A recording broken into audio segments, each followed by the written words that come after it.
Hey guys, ponodude here with another Sun and Moon video. New news has been revealed, and if I had to describe it in one word, bruh. What? What is all of this? Okay, let's get into this. So, of course, we have a little glimpse of it here. Ignore that. Thanks, Dell. I guess I'm going to show the video. I'll just go to the Pokemon channel right now and mute it because it doesn't need to have audio. Let's do this. Yeah, Pikachu. Certain Pokemon are thriving in Alola. Executor. Excuse me. What? They made him an actual tree! With another head on his butt. Vulpix and Ninetales. Ice types! With Snowcloak as an ability. And Ninetales is Ice Fairy. That's insane! That is insane! Screw you, water types. You're not weak, you're resistant. Sandshrew and Sandslash. This is my favorite one. Ice Steel. Yes. Yes, absolutely yes. This is why it's connected to Red and Blue. This is why they connected the games to Red and Blue. You can have Gen 1 Pokemon in here. Oricorio is unique styles. Fire flying, electric flying, psychic flying, ghost flying. So it's a different style for each of the 4 islands. You have fire, electric, psychic, and ice. What was it? I skipped through. Electric, psychic, ghost, sorry. Sensu.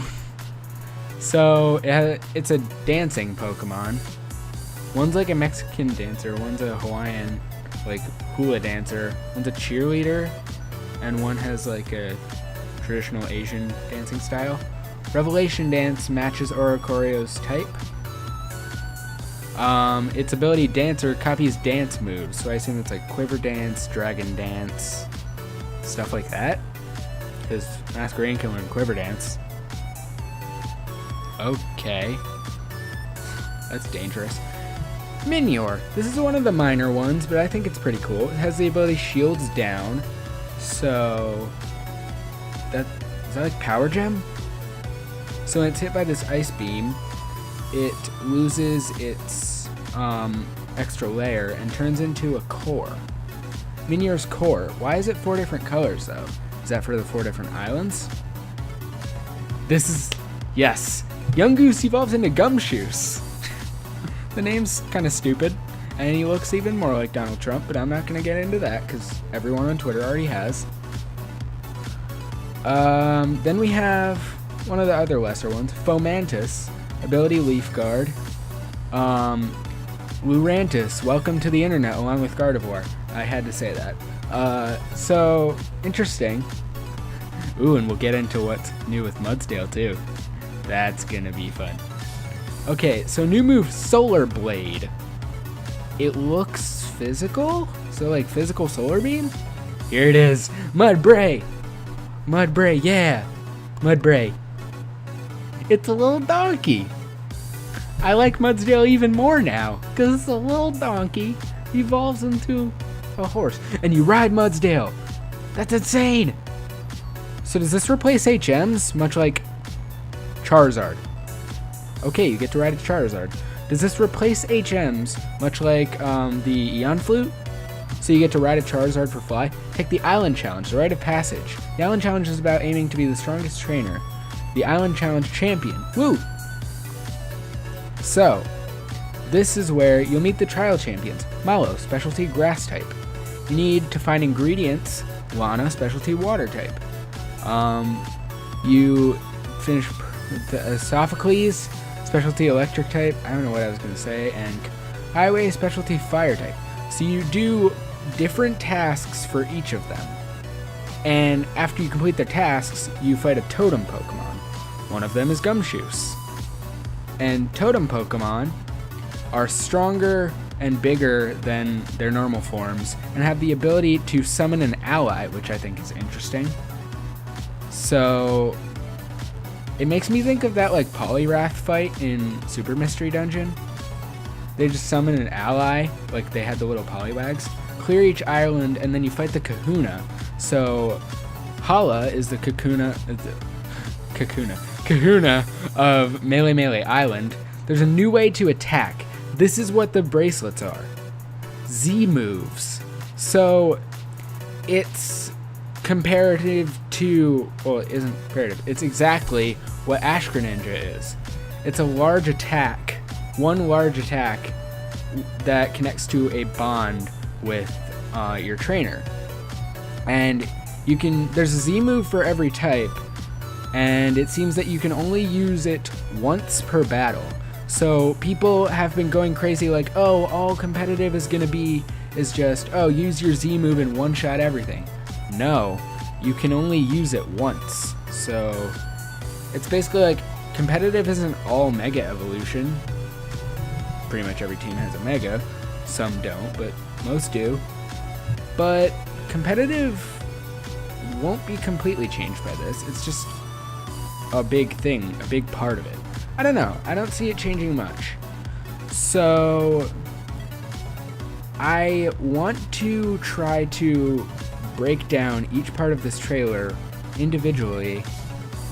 So I'm going to split this into sections based on each different part of the trailer. So let's get into this. So the first thing we have is the Alolan Forms of the Pokemon.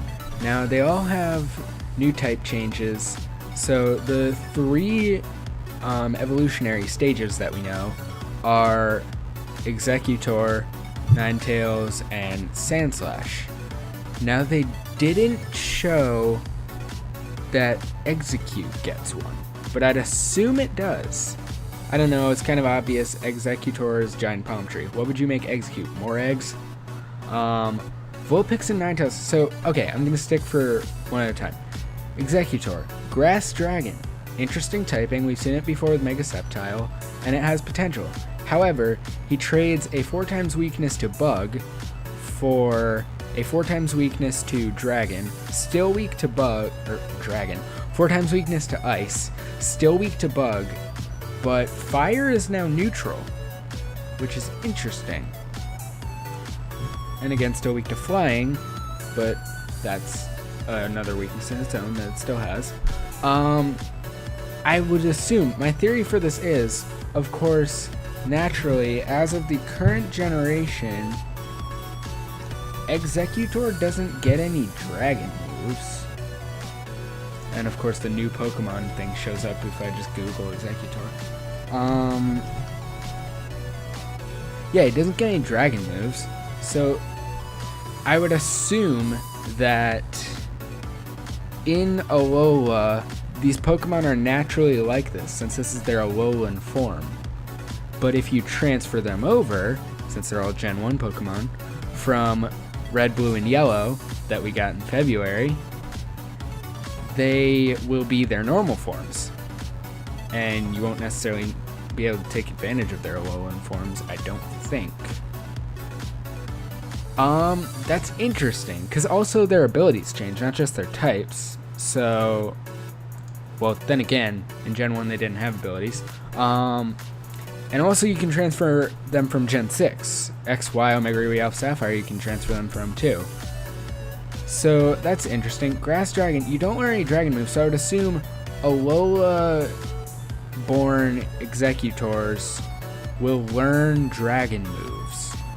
I don't know how that'll transfer over to the game knowing that it's a different type of Exeggutor, or any Exeggutor that you transfer to your Sun and Moon might just be able to learn dragon moves now. I don't know, maybe.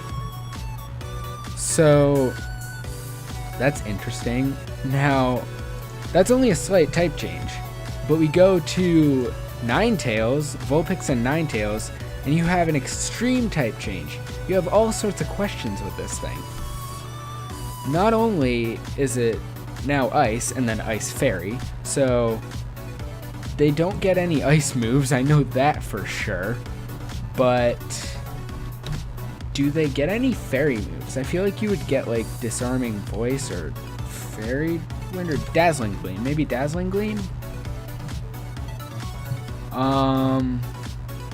No. It doesn't look like you get any fairy moves. As of the current generation, anyway. As of the 6th generation, you don't get any fairy moves. So, again, this is going to be an entire, like, this is an entire type rewrite. So I imagine it's an entire moveset rewrite. So, that also means, how does it evolve? As we know, Vulpix evolves into Ninetales with a Firestone. What is it now? The Icy Rock that you use to evolve Eevee into Glaceon? Maybe hold a Nevermelt Ice? Or, I don't know, maybe they'll invent a new item or a new stone. Maybe it's going to be a Dawn Stone or a Shiny Stone? I could see that, since Ninetales is technically a Fairy type. Like, for instance, how do you get Togekiss? It's either Shiny Stone or Dawn Stone. Okay, so Togekiss. You get that using a Shiny Stone. So you could very well evolve Vulpix into Ninetales with a Shiny Stone. That's one theory. But I'm thinking they'll just introduce a new item. Now, okay, now they're Ice types. It's interesting. So they have the ability... They have, what ability? Snowcloak? Snowcloak, yeah. So that raises evasion and hail. Now, since, I was talking about this with a friend, since Ninetales has Drought as a hidden ability, maybe they'll have Snow Warning, since it's sort of the hail equivalent to Drought. Now, moving on to Sandshrew and Sandslash, my favorites of the 3 that were revealed. They're Ice Steel, so completely walled by fire, as the ground type Sandshrew and Sandslash weren't. So it's probably beneficial to have a normal one. Have a regular Sandshrew or Sandslash.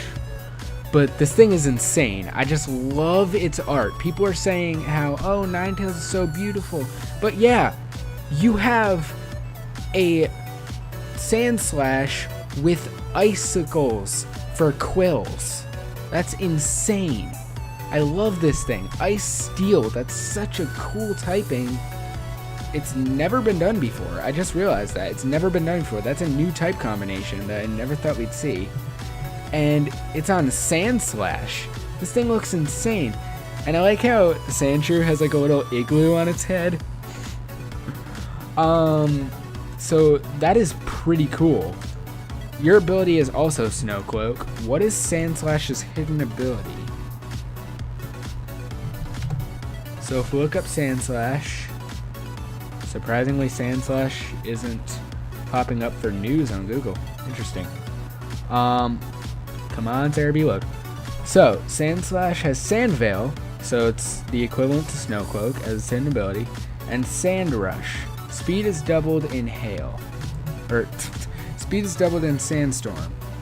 Is there an ability for Ice for that? Or for Hail? I have no idea. But it would probably get an ability similar to that, so that it's like the equivalent of Sandrush. Now, from what the website says, from what Cerebi says anyway, we have various things that Sandshrew Ice Steel, the ability Snowcloak, edit. Updated pre-release, the new Pokemon page, Alola Form Pokemon. So let's click this page. So here we have the descriptions from Cerebi, probably based on the website. I don't know, I haven't really checked, but let's read it. Sandshrew have historically lived in desert areas, but the frequent eruptions of nearby volcanoes drove the Sandshrew to abandon the desert and migrate to snowy mountains. where they took on this form. Sandshrews' body changed to adapt to the harsh environment of the snowy mountains. The Alolan Sandshrew has a shell of ice covering its skin, which is like hard steel. It excels defensively, but it lacks flexibility and can't curl its body into a ball like the ground-type Sandshrew can. So probably no rollout. Its heavy weight makes the Alolan Sandshrew slower than a normal Sandshrew, but the claws on its hands and feet allow it to move across ice without slipping. When it wants to move quickly, it uses its stomach to slide across the ice like a curling rock. So, it's not so much like they're just like this in Alola. There's an explanation for it. And it's not so much that any Sandshrew or Sandslash that you transfer over will become this. It's more like an this is weird, an evolution standpoint. Sort of like how, what's an example I can use? I don't know. Some dinosaurs evolved to suit their environment and others didn't. The Sandshrew in the Kalos region didn't need to adapt to their environment. Neither did the Sandshrew in the Hoenn, Unova, or the Sandshrew in Unova, whatever. But Sandshrew in other regions didn't need to adapt to their environment because there was no danger causing them to migrate and no need to adapt. But these Sandshrew went through some sort of problem with their environment that made them had to migrate and adapt and change their appearance. The Alolan Sandshrew of the Snowy Mountains evolve into Alolan Sandslash with spiny backs that are covered in ice. Thanks to their icy coating, these spines are large and sharp. Alolan Sandslash hide themselves in the snow when strong enemies appear, leaving only their needles exposed and ready for business. The weight of the ice that covers its body makes these Alolan Sandslash heavier than normal Sandslash, and this causes them to be slower. Yet in snowfields and on ice, they move by creating a path with their claws, so they're able to move with swiftness.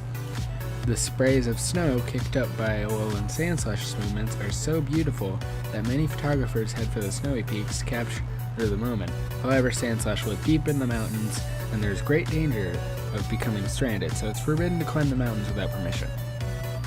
So that explains the Snowcloak ability, the fact that it gains speed in snow because it's using its claws. So that's interesting. Because they had to change form here, they just evolved and were naturally like this. Now, Alolan Vulpix. It is said that Vulpix came to the Alola region together with humans, but the fox Pokemon moved to the snowy mountain peaks to avoid normal habitats of other Pokemon, and thus it ended up taking on this form. These Alolan Vulpix live on the high mountains that remain covered in the snow year-round. They live in small packs of 2 to 5 individuals. Interesting. 2 to 5, like many of their multiple hitting moves. I just found that interesting. Helping one another survive. Alolan Vulpix can freeze anything solid by expelling breath at a temperature of negative 58 degrees Fahrenheit, negative 50 degrees Celsius, from its mouth. It doesn't fare well in the heat. Ironic, considering Drought is Ninetales' hidden ability. Maybe Vulpix too, I don't know. But when the temperature gets too high, it produces ice from its tail to lower the surrounding temperature. And then, just because I'm doing this for quite a while, I'm just going to skip through these last ones, or not skip through, but skim through. Alolan Ninetales live on a snowy peak that is revered by the Alola region as a holy mountain. They are treated as sacred emissaries, and people meet them with awe and fear. This Pokemon's personality is extremely gentle, and at times it has helped humans who seem to be in distress. However, it shows no mercy at all to anyone or anything that dares to damage its territory. The Alola Ninetales is able to produce ice crystals from the fur that covers its body. It can use these ice crystals to block attacks, or it can form balls of ice with them. So it's still a special attacker, which it fires like bullets at opponents. The power of these ice missiles is great enough to pulverize rock, so hoping for a Mega Ninetales is probably not going to happen, because it now has another form. That makes me think, but I'm probably thinking too far now. In later games, when we're not in Alola, are these forms just irrelevant? Especially this one, since it's literally a palm tree. The environment of the Alola region, where strong sunlight pours down all year round, brought about this change in Exeggutor's form. The people of Alola boast that the Alolan Exeggutor is the true form of Exeggutor. Wow. I read this on Twitter that someone was joking, like, what if this is the true form? But they were right. Okay. Unlike other Exeggutor, the Alolan Exeggutor has a fourth head on its tail. I just disregarded this. I was like, oh, it's a little another coconut. But then I saw it. It's disturbing looking. My god, this thing is creepy. The fourth head controls the tail independently and can take on opponents to the rear that can't be reached by the main head's attacks. This Pokemon excels at whipping its long neck like a lash to attack its hard heads, but that neck can sometimes become a weakness. So this thing is a physical attacker. Interesting. So it's like the Girafarig of Exeggutors, I guess. What would Alolan's Execute look like? Alolan Execute. I don't know. Now that we've covered that, let's move on to the next part of the trailer. So the first of the new Pokemon that was revealed in the trailer was Oricorio, which is an interesting name. I don't know what it would normally relate to, but it is a fire flying, electric flying, ghost flying, and psychic flying type, depending on the island it's on. So I would assume electric flying type is Melee, since Tapu Koko is electric fairy. So does that mean, this is off on a tangent, but does that mean that the other island guardians will be fire fairy, ghost fairy, and psychic fairy? Hopefully. But Oricorio, it's very interesting. Its ability Dancer allows it to copy the foe's dance moves. As I said before, it probably relates to Quiver Dance, and Dragon Dance and stuff like that. Let's see if there's something on Cerebi showing what it does. So we have Dancer. If another Pokemon in the field uses a dancing move, then the Pokemon will be able to use the same move immediately afterward. Is that on top of the move that you've already selected? Because I think that's kind of OP. I guess it replaces what move you selected? That's weird. What is that determined by? I don't know. It's probably not like a fifth move that it gives you, I doubt it. People are saying, oh, fifth move. No. And then next we have Minior, the Meteor Pokemon. It has the ability Shields Down, which I didn't really quite understand what it did, but they're formed from the stratosphere. It has a hard and heavy outer shell and a core inside it. Oh, so it's like a meteor with an inner core. That's interesting. Shields Down. Protects from status conditions. Whoa.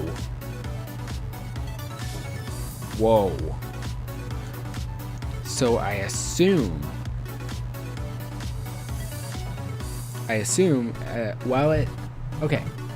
Protects from status conditions and has high defense until it hits 50%, where it causes the Pokemon to change form. Once it hits 50%, it's not protected from status conditions and its defense is lowered. However, while it's above 50%, it has high defense, like it said, and is completely protected from status conditions. So, poison, paralysis, sleep, burn. completely protected from those. That's very OP. However, you have to keep it above 50%. I can't imagine because of that it'll have much HP to go with its defense, or it's just the fact that it's rock flying type, much like how Dragonite is dragon flying, very weak to ice, yet multi-scale is its ability. So it's similar to that. It has a bad typing, which makes up for the fact that it has a really good ability. Then next we have, of course, this Minior's core. It has 4 different colors. Oop, that video just played. It has 4 different colors, which probably just represent the 4 different islands. So we have sort of like an orangish yellow. We have a yellow, blue, pink, and orange, which are probably representative of psychic, electric, ghost, and fire. Yeah, that makes sense. They're just the same colors anyway. He doesn't change typing. Then we have Gumshoes, who is yet another meme of the internet. Good job. Who is still normal type with the ability to Stake Out and Strong Draw. We already know about this. But Gumshoes has an interesting role because it is one of the Totem Pokemon that was shown in the trailer. I would assume it's the Totem Pokemon for maybe the Fire Island, because that one looks pretty rocky. Or maybe it's the Totem Pokemon for the first island, since that's where you find Yungoos. Maybe. I don't know. Here we have Fomantis, who looks like a fairy type, but is not, just grass. So, I don't know, there's nothing new about it, nothing special. It has Leaf Guard. It's nocturnal and performs photosynthesis while it sleeps during the day by spreading out its leaves in all directions. Interesting. Because of the danger of staying in the same location 2 days in a row, Fomantis begins its search on the next day's spot as soon as the sun sets. Interesting. Now, Lurantis draws opponents near itself with flower-like appearance and aroma, then it takes them down. It's said to be the most gorgeous of all grass-type Pokemon. Oh god. Oh god.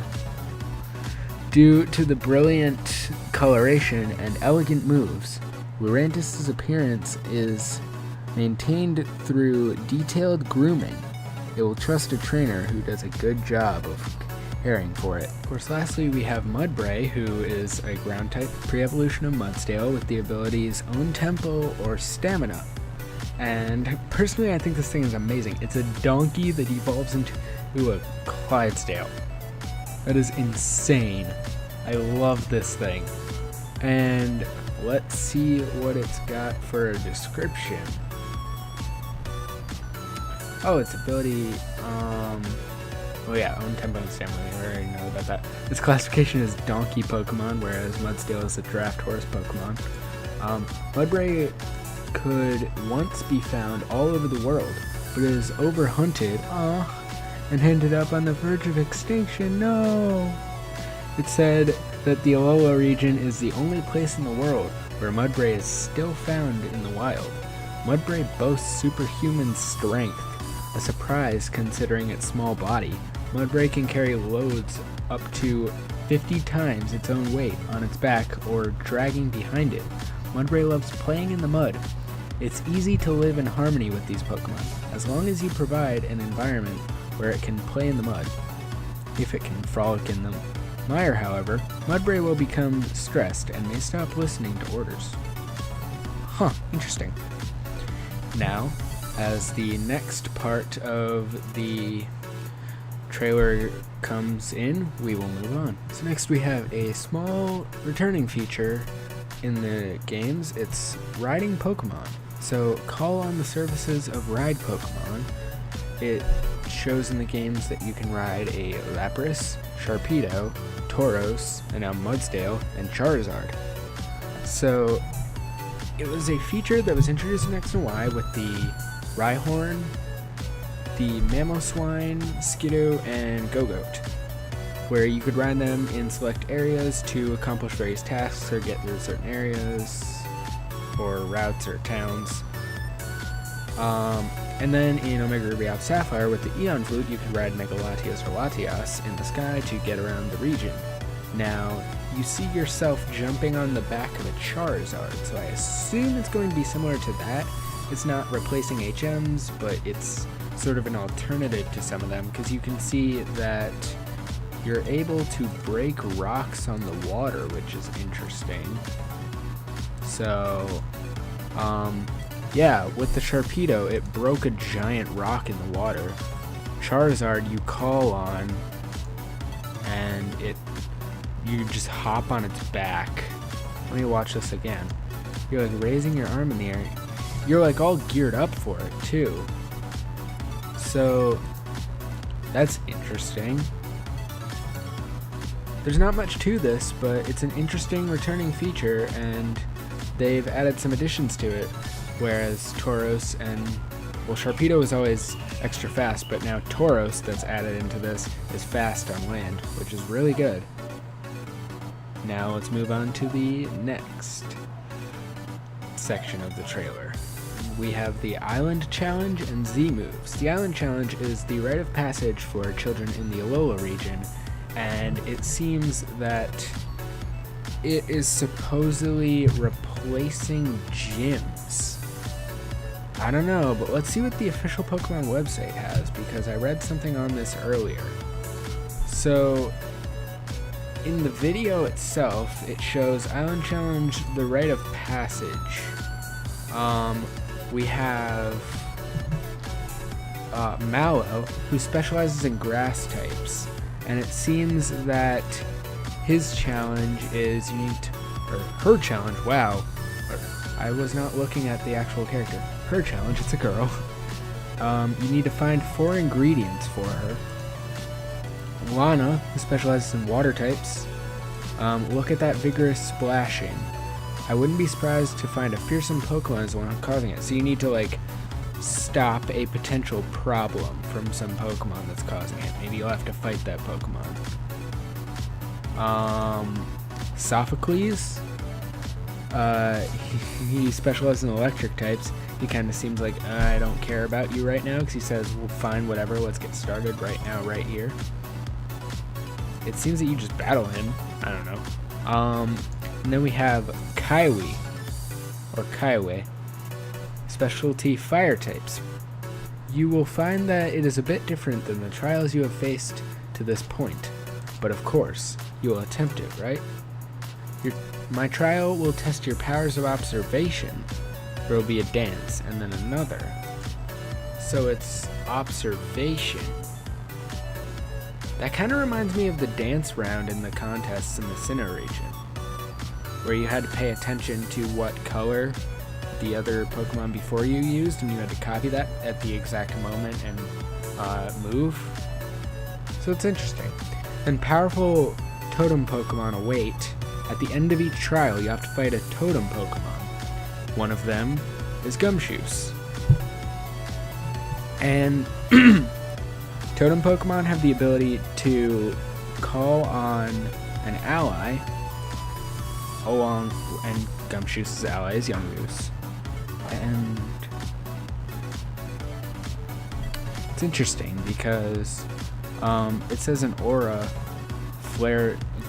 Totem Gumshoos' aura flared to life. It's defense rose, so it seems Totem Pokemon have an extra aura to them that raises a certain stat. In Gumshoos' example, it's defense.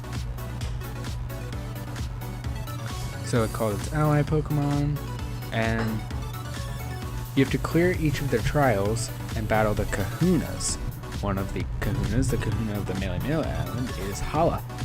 That's why he's so important in the story, because he's one of your big trials. He seems to have 3 Pokemon with him, so that's interesting. That's interesting, probably because he's the first one. I would think, because it's your starting island. So it seems that, based on what the website says, there's sophisticated combos in SOS battles. When Totem Pokemon battle, they summon an ally Pokemon to join them, yes. With the support of these allies, the Totem Pokemon become even more powerful, and it seems that Pokemon other than Totem Pokemon sometimes call for allies to aid them. That's insane. And then the Grand Trials. The final trial on each island is called the Grand Trial. It is a Pokemon battle against the Kahuna who leads that island. If a trial goer succeeds in clearing this Grand Trial, he or she will be publicly recognized as having cleared all the island's trials and can move on to the next island.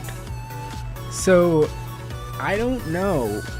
We haven't seen any gyms on the map or anything that resembles 8 gyms. So I feel like this replaces them. I would hate to say it, and it is a popular theory based on this reveal, but I feel like this definitely replaces the gyms. I don't know how I feel about that. It's an interesting concept, but it feels like it's kind of breaking the Pokemon game's formula. I don't know. It could be interesting. We don't know anything yet, and nothing's confirmed, so it could not replace gyms. I don't know. But anyway, Z moves. So, given the information we have on the website, introducing Z moves. A new element has been introduced in Pokemon battles in Pokemon Sun and Pokemon Moon. Z moves. Z moves are moves of great power that can only be used once per battle. So many people were saying, I've said this before, but Z moves are going to be all competitive is. You're just going to spam Z moves and one-shot everything. No. It can only be used once per battle. It's like Mega Evolution. You can't Mega Evolve all 6 of your Pokemon. It's not that OP. It can only be used once per battle. When the trainer and Pokemon wishes... when trainer and Pokemon's wishes resonate with each other, and both release their full power together, the result is the explosive force of a Z move.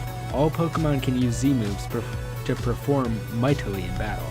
So it's kind of a step up from Mega Evolution, in a way. It's a single attack, which is limited, but so you really need to strategize. Holy crap. But anything can do it. Any Pokemon. So you really need to think, because you're like, I can't waste my Z move on this Caterpie. I have to use it against something stronger. So key items for Z moves. Now I read this. This is interesting. The Z ring fits on a trainer's arm, and the Z crystals are set into it. If a Pokemon holds the same variety of Z crystal, the two will be able to resonate with one another. Crystals that correspond to each Pokemon type have been found in the Alola region. To use Z moves, you'll need 2 key items, a Z ring and a Z crystal. Intense battles with Z moves. There are 2 conditions to performing Z moves. A Pokemon must learn a move of the same type as a Z crystal, and it must be holding the corresponding Z crystal. When you see these moves in action in the game, each overwhelmingly powerful move will be on full display, filling the entire screen. Experiencing the Z-Ring for real on your arm. Now this seems like a merchandising thing, but it's actually really cool. Tomy International will be releasing a Z-Ring item for sale, timed to match up with the launch of Pokemon Sun and Pokemon Moon. When a player uses a Z move in Pokemon Sun and Pokemon Moon, his or her real-life Z-Ring will light up, vibrate, and play sounds to go along with the video and sounds in the game. Now I read this and I'm like, wait, how does it know when you're doing it? But I'm thinking maybe that's more like it'll be the exact same sounds, not it will go along with it at the same time. I don't know, it's kind of vague phrasing. With this new experience, players will feel the force of these overwhelming Z moves with even more realism. Please look forward to more details about the Z-Ring to come from Tomy International. Now, I want to get one. I'm definitely getting one and wearing it every time I record an episode for my son Let's Play. So, introducing Z moves. Okay, this is interesting. What does the video itself have to say? It shows the player doing a dance. Now, it seems the dance that the player does is different based on the type of Z crystal. So Pikachu unleashes full force Z power, Gigavolt Havoc. Unleashes Z move once per battle. So that's that like electricity that was being shot out of Pikachu's mouth in that one screenshot. That was a Z move. That was Gigavolt Havoc. He's killing an Ice Sandshrew. There's a Z move for every type. There's Bloom Doom for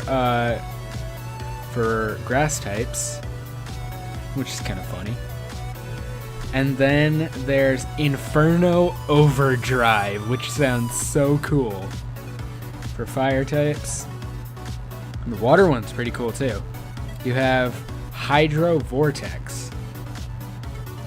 It just like takes you underwater, spins you in a whirlpool. It's insane. This game is going to be awesome, and I'm gonna have so much fun playing it. I hope you guys will too. This is going to be insane. I love this, and I can't wait for more news in the future. So thank you guys for watching. Hope you enjoyed. Remember to like, comment, and subscribe if you haven't already. And I will see you all later.